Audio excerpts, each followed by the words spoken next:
IPL માં cricket સટ્ટો રમાડતા બે ઇસમોને RK prime બિલ્ડિંગમાં ઓફિસ ખાતેથી પકડી પાડવામાં આવે છે. વત્સલ પરેશભાઈ સિંગાળા નામનો જે આરોપી છે એ રાજકોટ શહેરમાં વોર્ડ નંબર 7 માં આમ આદમી પાર્ટીના જે ઉમેદવાર છે પરેશભાઈ સિંગાળા એમનો પુત્ર છે. આમાં જે દર્પણભાઈ હરીશભાઈ બારસિયા નામનો વ્યક્તિ છે એના વિરુદ્ધ બે ગુના જૂના દાખલ થયેલા છે. છેલ્લા આઈપીએલ શરૂ થયા પછી રાજકોટ શહેર પોલીસ દ્વારા 12 જેવા માણસો આઈપીએલ સટ્ટામાં અટક કરવામાં આવેલ છે. આખો વિડીયો જોતા પહેલા હજુ પણ અમારી ચેનલને સબસ્ક્રાઇબ નથી કરી તો યુટ્યુબ પર સબસ્ક્રાઇબ કરો અને ફેસબુક અને ઇન્સ્ટાગ્રામ પર ફોલો કરો.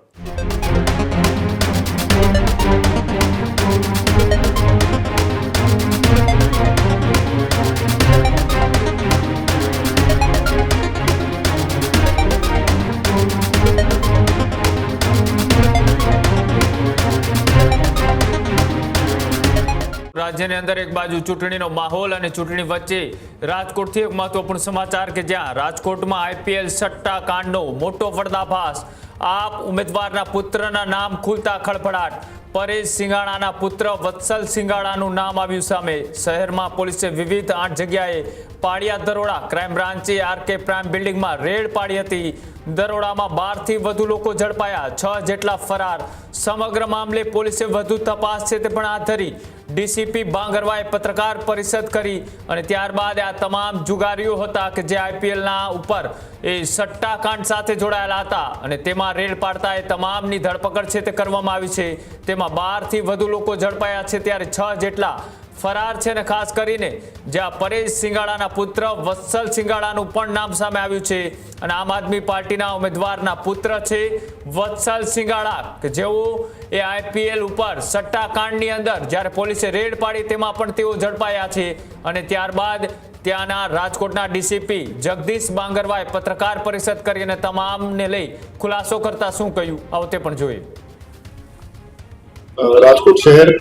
રાજકોટ શહેર ક્રાઇમ બ્રાન્ચ દ્વારા આઈપીએલ માં ક્રિકેટ સટ્ટો રમાડતા બે ઇસમોને આરકે પ્રાઇમ બિલ્ડિંગમાં ઓફિસ ખાતેથી પકડી પાડવામાં આવે છે.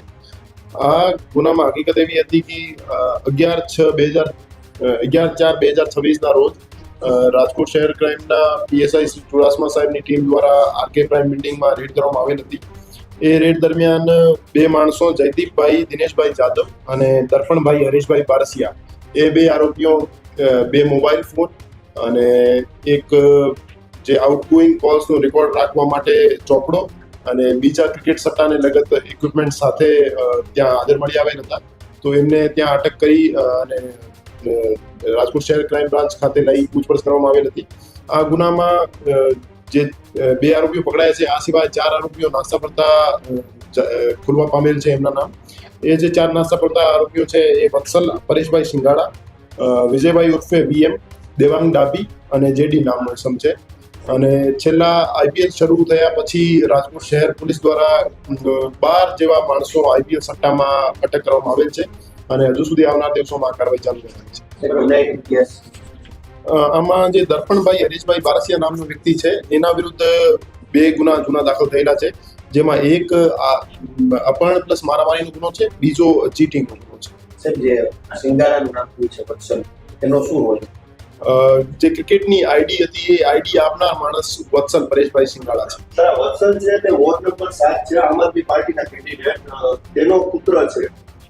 વત્સલ પરેશભાઈ સિંગાળા નામનો જે આરોપી છે એ રાજકોટ શહેરમાં વોર્ડ નંબર 7 માં આમ આદમી પાર્ટીના જે ઉમેદવાર છે પરેશભાઈ સિંગાળા એમનો પુત્ર છે અને એમને અટક કરવા માટે અમારી ટીમો અત્યારે લાગેલી છે. આ આઈપીએલ શરૂ થયા પછી આજે ક્રિકેટમાં સટ્ટો રમાડવાની પ્રક્રિયા હતી એ ચાલુ થઈ. આઈપીએલ મામલે સમગ્ર શહેરમાં 12 જેટલા આરોપીઓ પોલીસ ઝડપી. જ્યારથી આઈપીએલ શરૂ થયો છે ત્યારથી રાજકોટ શહેર પોલીસ દ્વારા અલગ અલગ પોલીસ સ્ટેશનમાં વિવિધ કેસો દાખલ કરી 12 જેવા આરોપીઓને ક્રિકેટ સટ્ટામાં અટક કરવામાં આવેલ છે. અને આવનાર દિવસોમાં પણ અમે નજર રાખી રહ્યા છીએ ઓનલાઈન ઓફલાઈન કે જ્યાં જ્યાં ક્રિકેટ સટ્ટો રમાડવાની માહિતી મળશે અમારી ટીમો દ્વારા રેડ કરવામાં આવશે. જે ચોપડો છે એમાં આઉટગોઈંગ કોલિંગના સોદાઓ લખેલા છે અને હજુ સુધી એને સોદાઓ એક્ઝિક્યુટ કર્યા હોય એવું તપાસ દરમિયાન. આ જ પ્રકારની તમામ અપડેટ જોવા માટે ન્યૂઝરૂમ ગુજરાતને લાઇક, શેર અને સબસ્ક્રાઇબ કરવાનું ભૂલતા નહીં.